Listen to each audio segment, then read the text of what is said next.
share with me and get to know me. Working within it so that you can trust You got them. to be able to produce things. And I'll tell you why that production is so important. But before we go there, how do you use those two pieces of equipment? And success is not necessarily financial, but success is when you feel fulfilled in what you're doing. And then to other women, they need to know their value, their worth. But I believe everything that you put your mind to and you achieve, it's success. Give us all the stuff. Okay, I'll answer all 16 of those questions right now. I started in the music business at Sony while I was still...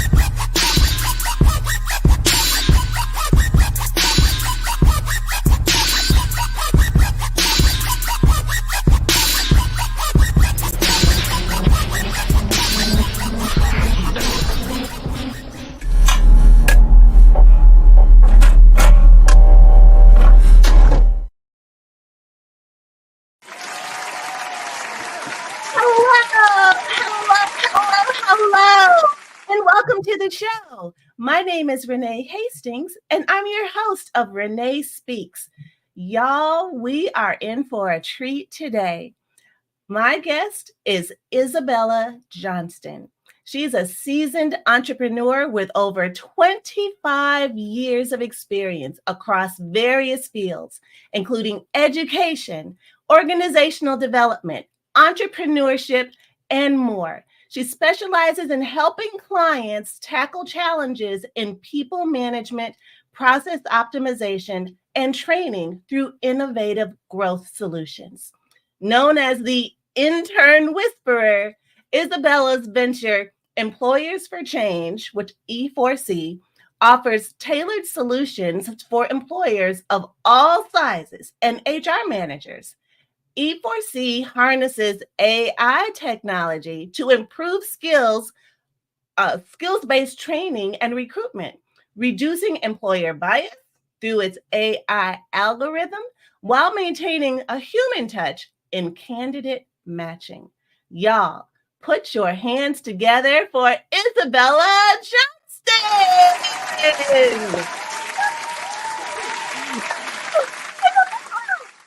Oh my gosh. I love this. I love all the fanfare. I love all of the video, the preview. It was really fun. I'm so excited to have you on the show. Welcome, welcome, welcome. So tell us a little bit more about this, how AI and human resources are now, they're like this, getting married. And it's kind of, whether we like it or not, but it's making things so much better in the industry. So tell us how you got started and how you discovered this. So I was a public classroom teacher. And first, let me kind of go back. Renee, thank you. So thank you. Yeah. Absolutely. So I was a public classroom teacher. I graduated with a degree in English, and I taught middle and high school English to all ability levels, from at-risk to standard to honors level courses, and the students that were in there. When I did that, I knew that I was meant to be a teacher, and I loved seeing the light bulb come on for students regardless. By the time I hit 11 years teaching, I really want to be teaching adults. I had gone back to school in those last few years of teaching secondary education, and I picked up an MBA, and then I went back to school again and worked on a PhD in it was leadership with a specialization in human resource development. So everything I do is about training, learning, and really seeing that light bulb come on inside of a person. Right. I began teaching as a part-time professor at a number of schools here in, Central Florida, as well as throughout the country. And I just love teaching. So from there, people were asking me, hey, you have a lot of students that work with you as interns. How do you do that? And I had entered a competition to be inside of a program called Starter Studio. That's an accelerator program. And I got in, and the product at the time was called Intern Pursuit.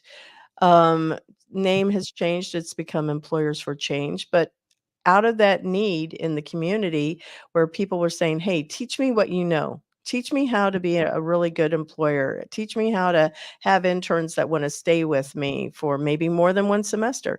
And I said, okay, I could see that there was a market need, and I began, going that path. And I went, how do we make it faster? How do I put protections in there for the students if it's unpaid? How do I put best practices in there, whether it's unpaid or paid? How do we make sure that what the needs are in the product, for employers is really being addressed? Because employers are the paying customer. Students are the ones that they're wanting to be connected with. And how do we make it faster? So that's where the AI approach came, being able to make it faster. And we connect, and it's also blind in the sense that you don't get to actually, an employer and a student don't meet until they've been matched, like a dating site. Then they're also sent out, the student is sent assessments, skills-based assessments. And we match based on power skills, which is a fancy word for cognitive skills like research, time management, creativity, problem solving, critical thinking, and communication. And then we match on culture fit so that you're getting a more qualified candidate working with you. And so it's Wow. end to end also. So through customer discovery with employers, they said, well, we don't know how our employees are managing that student. So we picked that up also as something else through our peer and reverse mentoring, which is, you will learn, Renee, just as much from somebody that's younger than you than somebody that's older than you. Yes. Yes, absolutely. Absolutely. I've learned so much, as you've seen in this entire experience of producing this show, actually. Our producer is many years younger than me, and I'm so grateful for her and her experience and all the knowledge that she brings to making this an amazing show.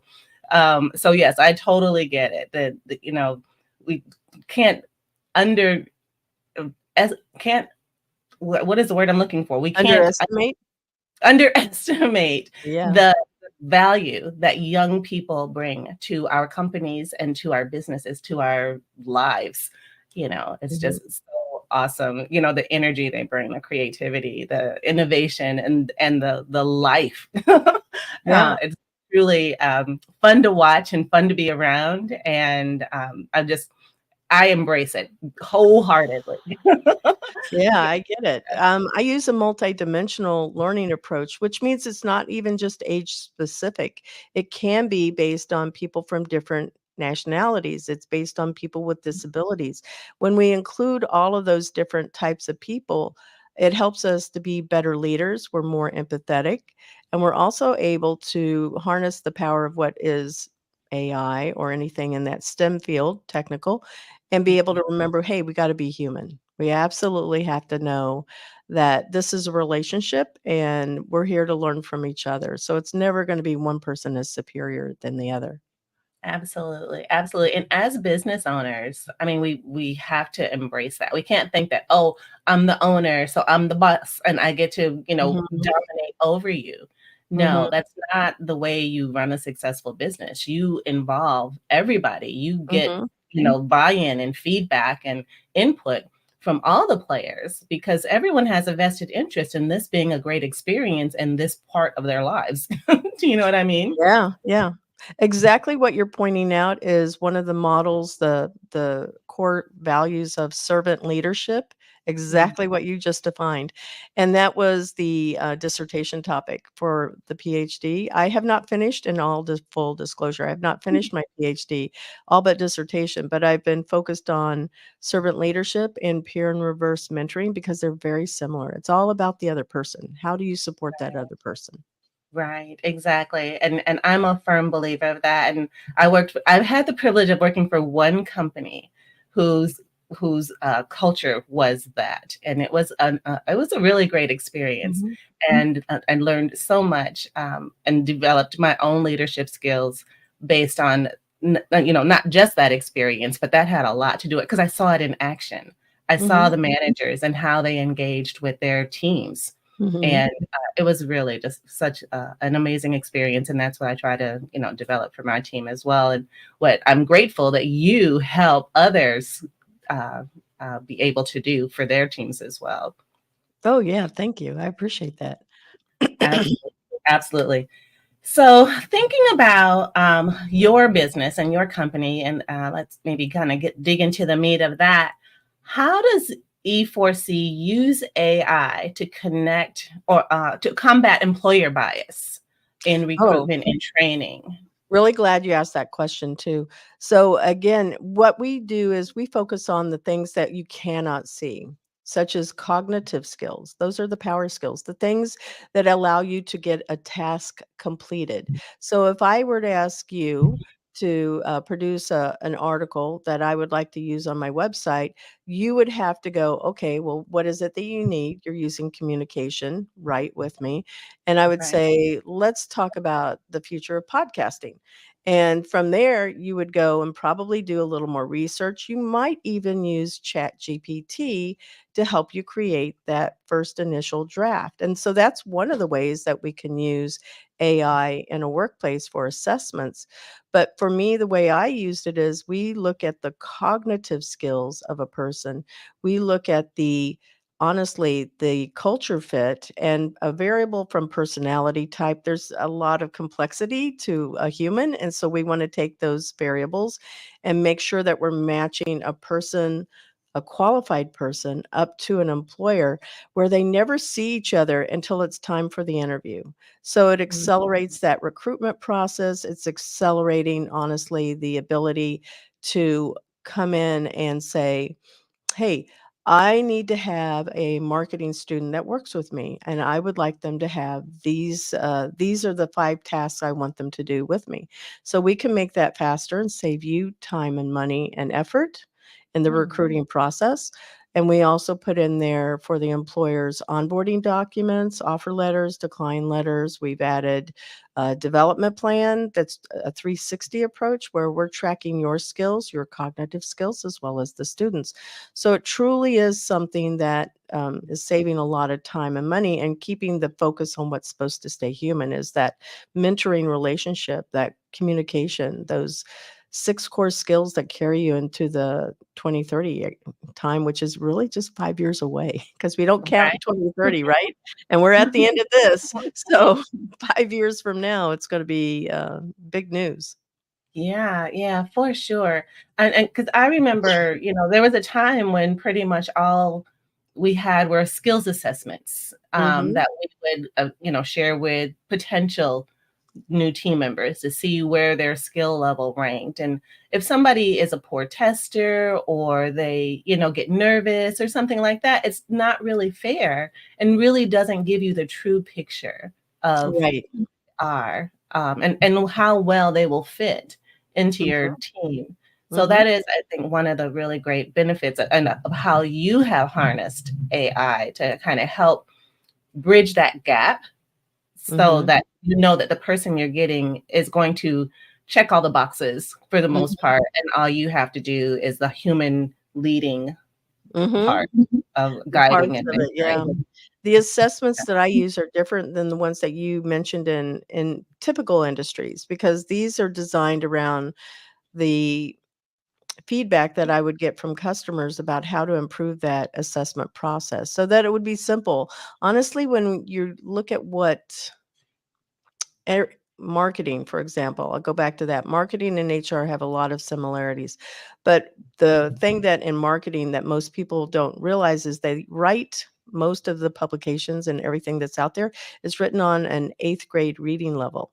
So it's supposed to be something that can transcend across any type of disability group, any type of communication group. And even still, it's gone down even a little more. So it's more simple because there's so many people that are multilingual. So that Mhm. means that we need to have language that is almost like 5-year-old simple, anywhere Mm. from a 5-year-old to honestly about 3rd, 4th grade, because those are simpler words. It makes it easy to understand. And now assessments, by simplifying them, it makes it easy for somebody that's not an HR person to be able to look at it and go, oh, yes, I understand this because it's a, a simple approach. I'm going to use that word 3 times now. Simple. Yeah. No, but I get it, and hopefully no one feels insulted because some people are No. so prideful of how much they know. When you break Oh, it sure. down to Yeah. be so basic, they're like, they could start to feel some kind of way, Yeah, they can. because it They is so simple. absolutely can. But you have to remember that when somebody is the evaluator, they already know about the job, they know about the industry, they know what their company does. But somebody that is an intern that's coming into a company, doesn't even matter what age they are. They may not know your industry, they don't know your job description, really what you want them to do. They don't know who your customers are, your buyer personas, how they're created. They don't know any of those things. So that's a big lift to ask somebody to do. Agreed. Yeah, Yeah. agreed. Yeah, so I think definitely the basic, keeping it simple is absolutely the way to go and most effective, because then, it feels so much more natural. Like you're not trying Yeah. to struggle to be somebody that you're not using words that you don't understand, or, Have that have you don't even used make Chat? sense. Have you tried Chat GPT yet? Oh yeah. Oh yeah. Yeah. Absolutely. Yeah. And you'll notice that it uses vocabulary that most people may not know, or it won't be how they speak in natural everyday language, right? Yes. So Yes. that's the thing, is you can kinda tell, you go, "Well, that's not how you speak." So, it was you. Exactly. And it's so funny you mentioned that. We had over the summer, we did a program called to train young people on how to be video podcast producers. It was called Pod Prodigy. Mm. And they would learn the different aspects of video podcast production. And on Monday, and then on Friday, they were able to demonstrate the tool that they learned that week and give a report on it. And it was so funny because in the reports that some of the students gave, they were reading their report and you could tell it was something that was generated by Chat Yeah. GPT. And I was like, this is not your report. You had Chat GPT do your homework. Yeah. Yeah. Most So, 6th graders can't write at that ability level. right, right. And they could hardly pronounce the words, because it was a Chat GPT word. You know? Mhm. It was pretty funny, but it was an amazing experience, and we got to know a lot of really great young people who have a heart for doing exactly what it is that we're doing and hosting Mhm. shows, and very gifted students. So it Yeah. was really great. This is the time to actually get started into podcasting too, because it's not a regulated industry like it is in television or in streaming or in anything in radio. So we're still writing the rules here. Yeah, yeah, I love it. I love it. And anyone can do it. That's the thing. And I heard one of my mentors said that has been a survey done, and there is a need for more female podcasters. Hmm. There's a desire and a want in the market for more female podcasters. So I just thought that was really interesting. And look at us, here we are doing it. We are. We are.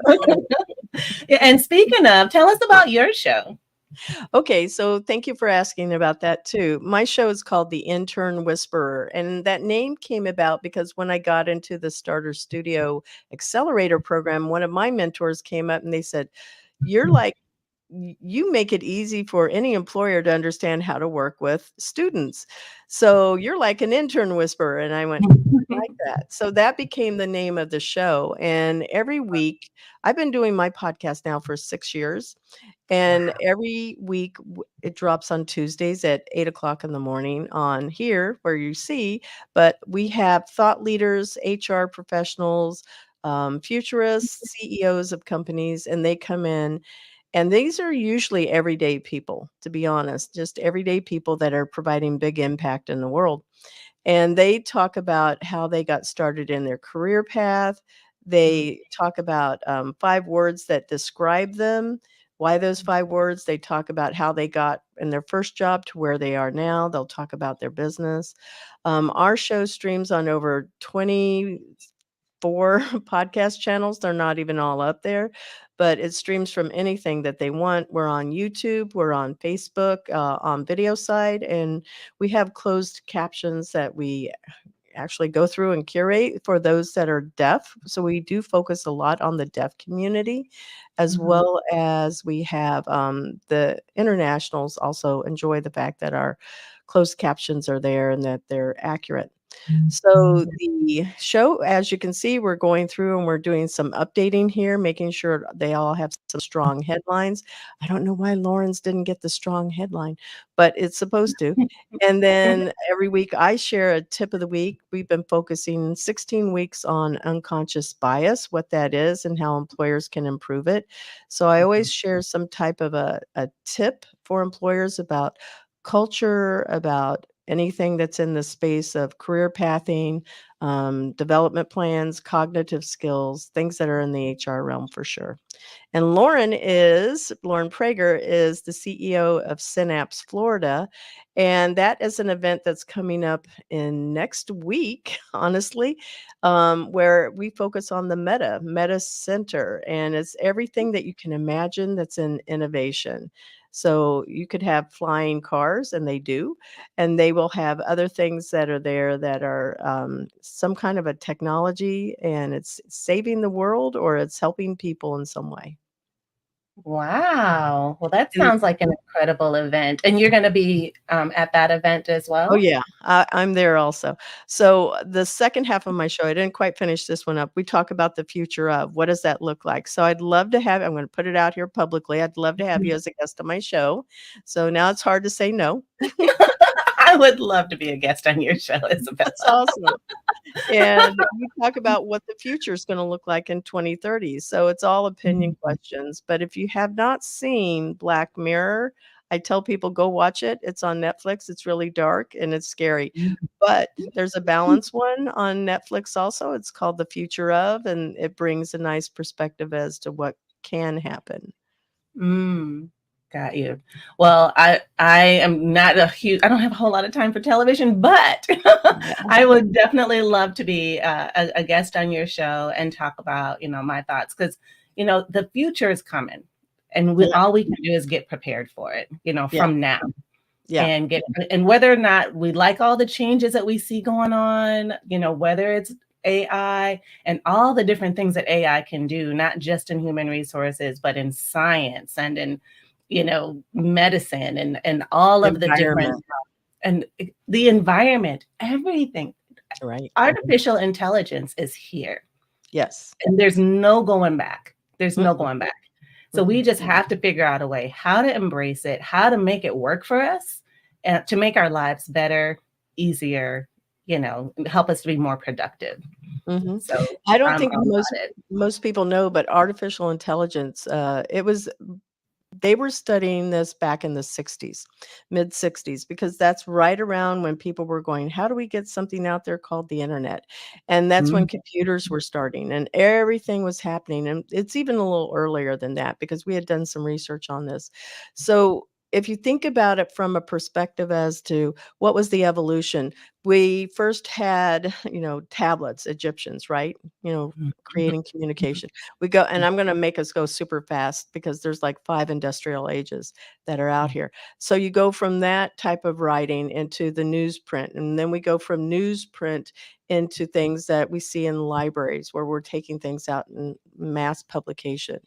We're then moving from that way of disseminating information into this place of putting information out there on something called the internet.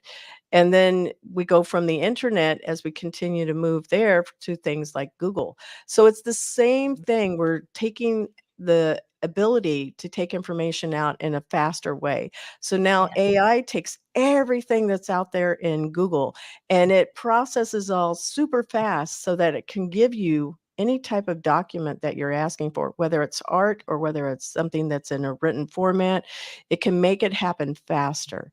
So it's been a part of us. We just never realized it. Right. It's just been Absolutely. growing and with human guidance, I call it. We're supposed to be the guardians of it to make sure that we're using it responsibly. Right. Absolutely. And that part, I mean, that's a whole nother subject for another day, I think, just because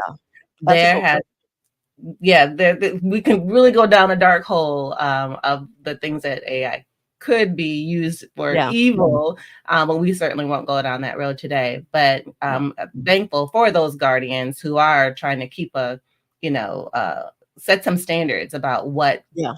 what comes out, no matter what kind of input is being put in. Do you know what I mean?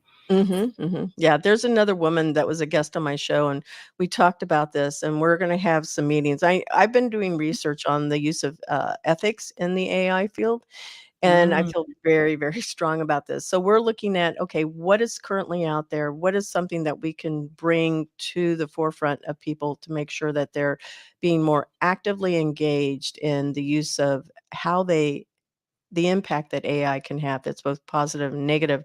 And that's why I had pointed out the Black Mirror. It's how to use it negatively, and it's a cautionary tale. Whereas if you watch the one called The Future of, it's about how to use it responsibly. So I find them, anything that's future of, I gravitate towards very quickly. got you, and that makes sense. So what listening to you speak made me think about something I heard earlier. About the data that goes in, like Mhm. where they're pulling the information from. That if the data is bad that they get, That is and very true. then they continue to perpetrate this bad information That is and true. then spit out bad information because what they're getting in or what they're pulling their resources from, if it's not a valid source, and Mhm. this source is supposed to be peer reviewed or some kind of experted piece of information, but it's not. It's Yes. totally false and fake, but it's fed in like facts. So Then you raise a really valid point. So remember when the internet first started and people would search for something. Let's say we were searching for podcasts.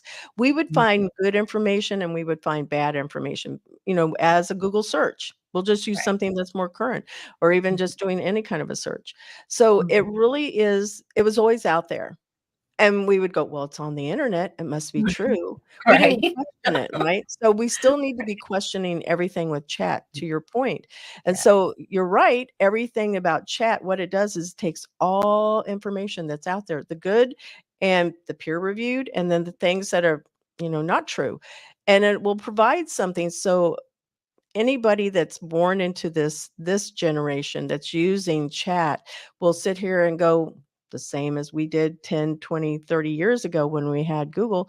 We were going, oh, but it's on the internet, it must be true. It's not. So we need to have stewards, we need to have researchers, we need to have people that are fact checking everything that's out there, and that doesn't go away. And that goes back to those 6 skills that I mentioned: research, communication. Those are going to be very valuable skills that you take into 2030, because those are the jobs that come out of using chat. Fact Yeah. check. Yes, fact checker.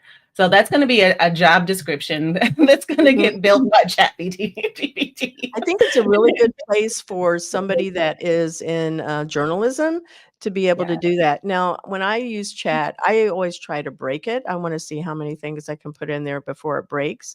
But I will ask it to give me APA citations. And if you ask it, it will give you cited information. And then I play with it to see, like, well, what else can it do? And I pull a bio about me. I say, find information about Isabella Johnston, because I would know if it's true or not, right? That's right. So if you ask something like that, you as the person that's pulling the information would be able to say, yes, that's true. No, that's not. And that should be an eye-opening experience for anybody to go, it really wasn't true. Right, right. And but then my next question is, how do I get these facts straight? How do I, take out the bad facts? And is it some other Renee Hastings that it's pulling information from that's not me? You know what Mhm. I mean? There's like so many Renees out there, right? right. And Yeah. it could be like somebody, almost like it makes me think about someone like an identity Theft. confusion. I'm gonna Yeah. call it Or confusion. confusion. That's good. Yeah. Yeah. Because I have Googled my name, and there is some Dr. Renee Hastings somewhere, doing some awesome things, but that's not me. So you Mhm. put me in Chat GPT, and I'm a doctor. I'm like, yeah, Yeah. no, I'm not. So that's where, when I use chat, I always will use it as like doing a really quick brainstorming exercise to see, is this what I'm looking for? And then I can go and take pieces of it, and then I do my own research, and I'm building truth into it based on what should be my real authentic research that has been peer reviewed, that has been fact checked. Because I don't think that most people honestly do that unless they're in education or they're in research. I think most people we've been trained because of the speed at which everything moves on web, that we now know that, hey, I just want it fast. We aren't thinking thoughtfully as to, I want it to be accurate and I want it to be fast in that order, Right. right? Right. Yeah. Yeah. That part. Yeah. Accuracy and facts are important. Yeah. Very, very much. Yeah. So much. Yeah. And Go ahead. anyway, I was just going to say, I was just going to wrap this thing up with regard to the whole question, because I think you always ask a really good question about, you can't get it back, you can't put it back in the box with chat or with AI, and we can't, but we can lead responsibly and use good governance and be a good steward of what it is out there, and that means just being more involved. Right. So, do you think that that organizations will develop or evolve that are specifically for the purpose of ensuring that the information and the data that goes into ChatGPT is truly factual, truly accurate, and you can rely on it? Like, that's going to become a whole industry within itself? It will be, because 3 months ago, when I saw some articles come through and I had read them about the use of chat, and everybody that was using it said, okay, we need the companies that were using AI focused technology. They said, we need to put a pause on this. We need to come together as a group and then discuss how we can ensure that there is going to be more accuracy, and how will we protect our users from this information. So they did see that there was, in the use of chat, that there was a decline, that the more information that was out there wasn't factual. It was actually becoming convoluted with information that was not accurate.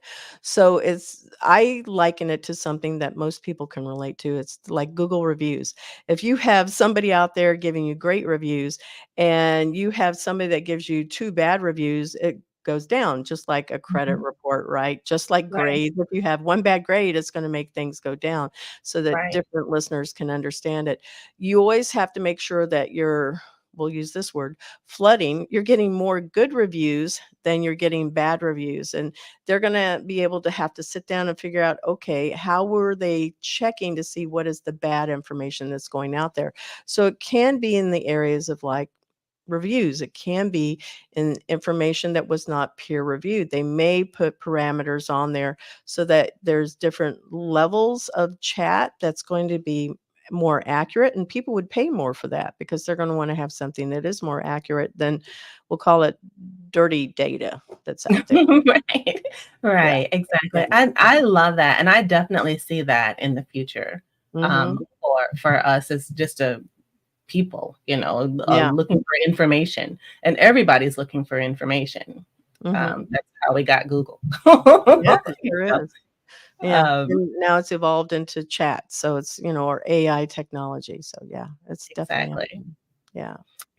So, as we look ahead, what are your goals and visions for the continued development and evolution of E4C? Oh, so glad you asked me that too. So one of my goals has always been to accelerate cognitive skills in humans, because there's this just dreadful shortage that we have for qualified people in industries. So we have lots of people that go into the field of cybersecurity, but Mm, they don't have the ability. They have knowledge from school, but they don't have experience with how to use that. And there's not a lot of entry level cybersecurity positions that are in place. So how do we accelerate that skill development, that cognitive skill, to go from entry level to mid level?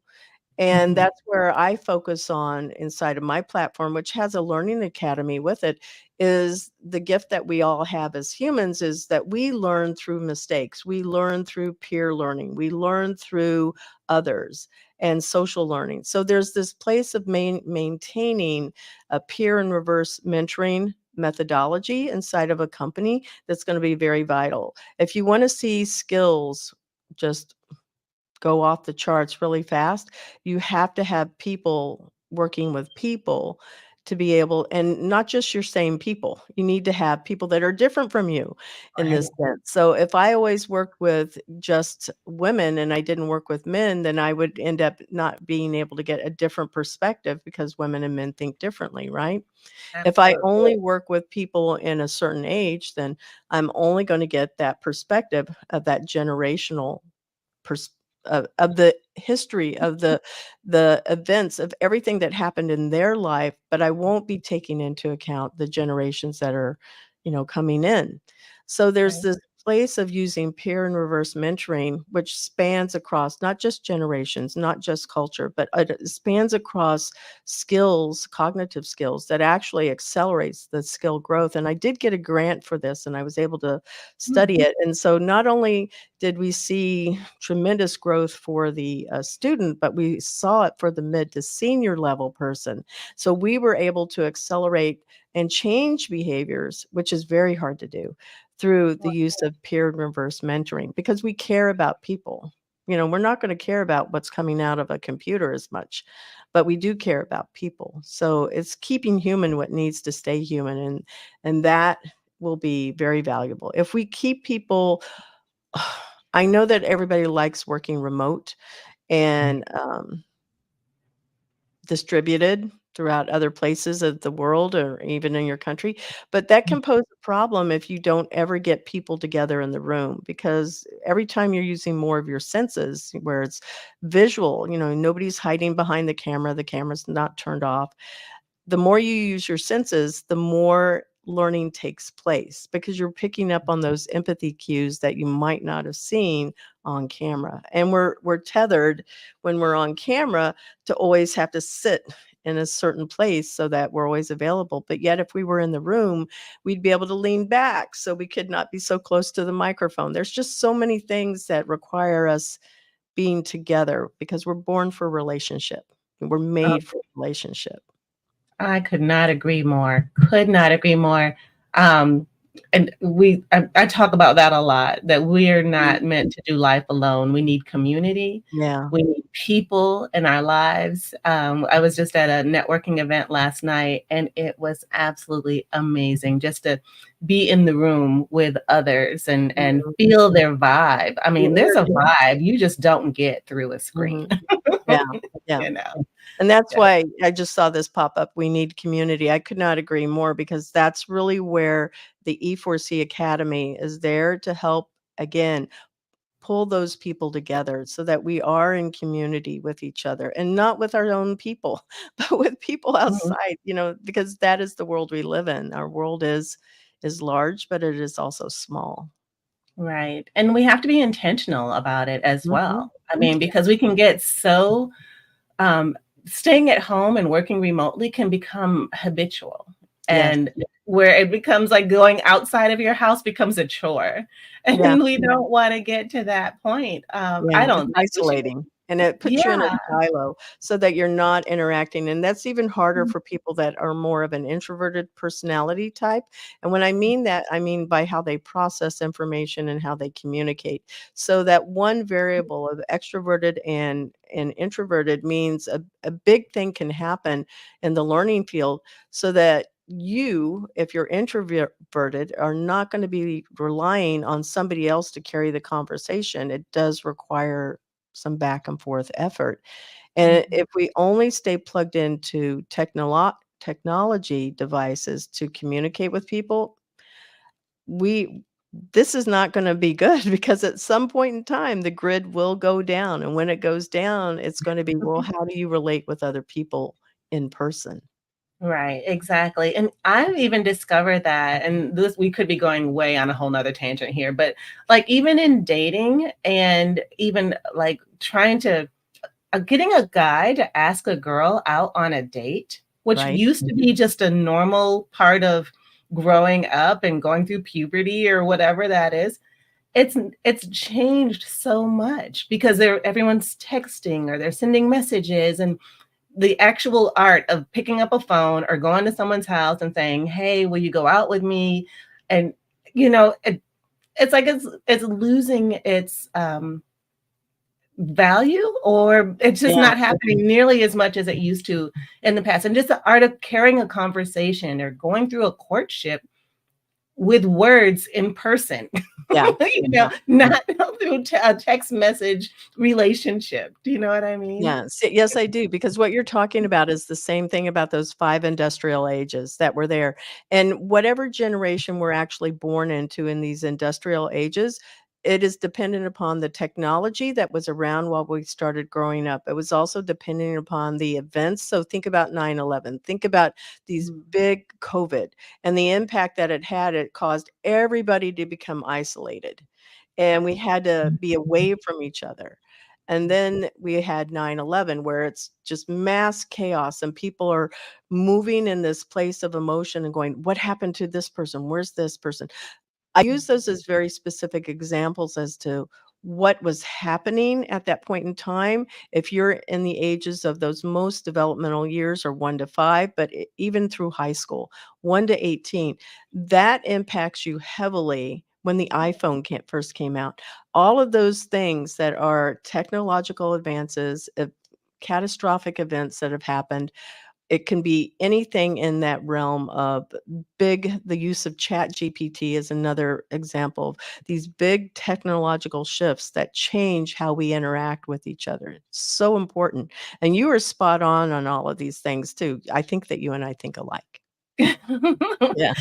I think we do, and I'm glad to be in good company, because the importance of relationship, the Yeah. importance of communication, the importance of understanding and learning and properly using the English language with one another, like with real words.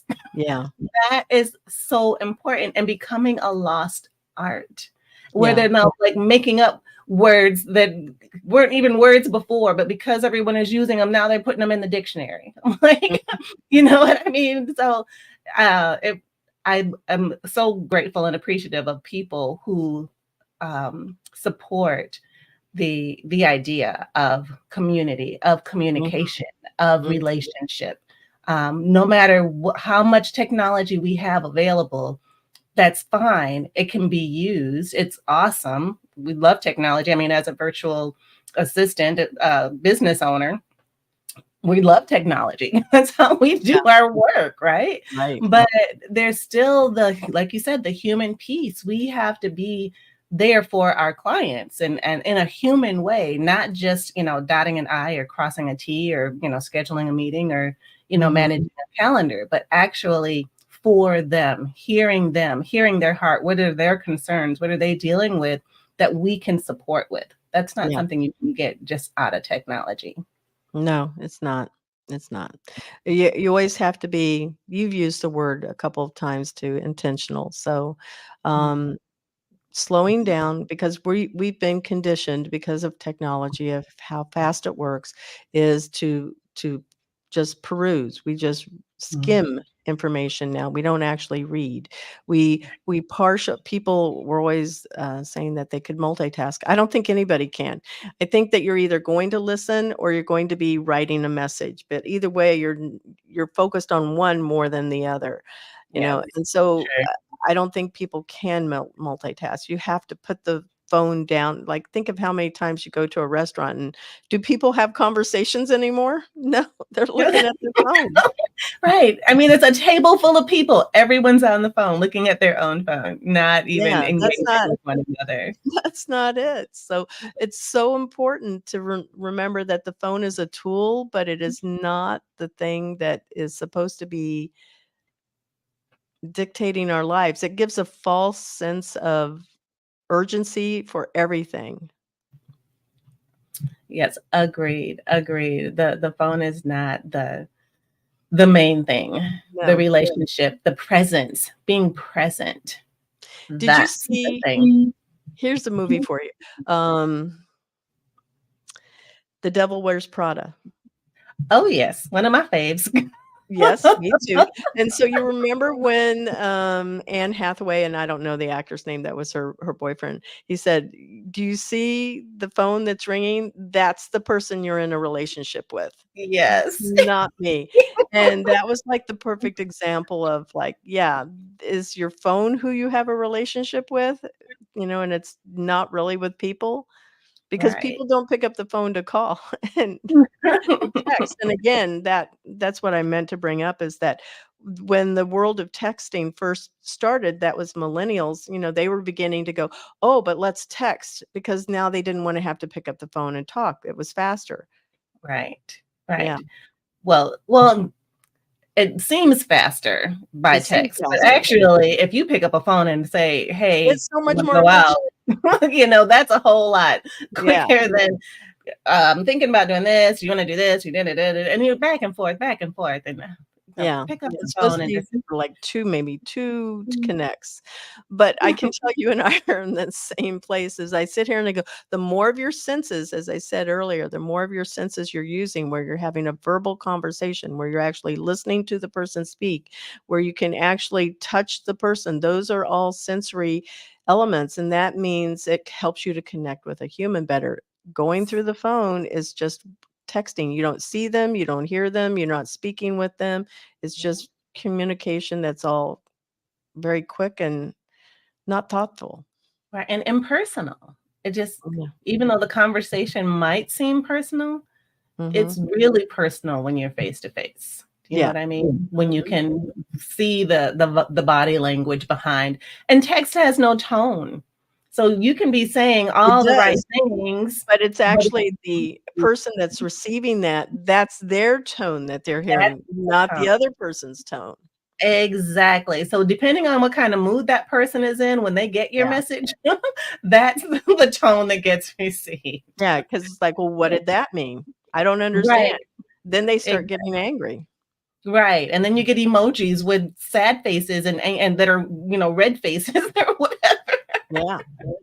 Yeah, you don't want that. So, No, anywho, not at all. yeah, Not there's at there's so much, evolution with technology as it relates to relationships and humans and how we engage with one another, and, we just have to be, like we were saying, just so intentional Yeah. about purposefully developing and maintaining in-person physical relationships with people in community.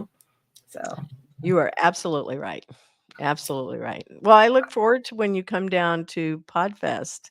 Hope you actually make it. Well, you've got a room. That's a big commitment. If you've got a right. room, you're coming. Well, I figured if I book a room, I've got like till 6 o'clock the day before to cancel it. So it's better to have and not need than need and not have. That was my philosophy when I booked it like a month ago. Yeah, that's a good idea. That's a good idea. Yeah, I get it. Yeah, but it should be super exciting. Like I was mentioning before, Podfest 2024 in Orlando. Hoping to be there. Isabella is going to be a speaker there, and totally looking forward to that. So, speaking of, how can we reach you? I mean, we're almost out of time. I definitely want Oh, people to be able to stay in touch with you, learn more about AI and human resources, and how intern they're management. That's the yeah, topic intern I management. Yeah. Yeah, for Podfest, I'm talking about managing interns, how to set up an intern program. So that's always been a very popular topic, and I do well with that one. The how can they reach me is on LinkedIn, and they need to tell me that they met, they heard me through your podcast. Because if they're asking me to connect, I only connect with people I've actually met, or if it was referred to me. So if they said that they heard me on your podcast, then I would accept their invite. Otherwise, not likely. Awesome. That's very smart. I love that. See, I'm learning so much from you today. Thanks. So many awesome tips and tricks. I Yeah, love it. the list that I have that are on, like, whether it's my Facebook or on my LinkedIn, those I do have a private X account too, previously Twitter. But you have to really know me if you're trying to have if you have to have met me at a conference or in person or something, or you have to mention how you got to me for me to accept your invite. Right. Oh, that's really smart. I mean, especially in this day and age of bots and people, just creating fake accounts and pretending to be other people and, all the other nonsense. So that is really smart. Great way to keep yourself safe with this whole cybersecurity business, and making sure that your people are real people. Yeah. And they can connect with me aside from LinkedIn also on my website, www.e4, the number 4, the letter C.tech, TECH. Sometimes it'll go to a spam, but there's an info and you can get to me through that. There's a chat bot that's over there on the page. That's my face on the bottom right. So they can reach out to me there. There's just like, I don't know, at least 5 ways you can get to me. Awesome. And yeah, we're showing it on the screen now, how to put in the chat bot and go to the website and all of that, so that we can definitely stay in touch, because what you have to offer is so valuable. So I strongly encourage anyone watching, listening, to definitely stay in touch with Isabella. Yeah, and you can sign up to be 50% off of our employer pilots. So contact me and learn more. That would be awesome. Yeah, for sure. Awesome. Well, thank you so much, Isabella. This has been such an amazing experience. I truly appreciate all your nuggets of wisdom and just being able to enlighten us on all the impact of AI and interns and making sure they get a fair shake. Yeah.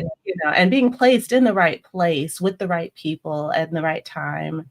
It's so important and so critical to their growth and development. So thank you for all you do for that. Oh, I appreciate that. And I guess I'll close with this.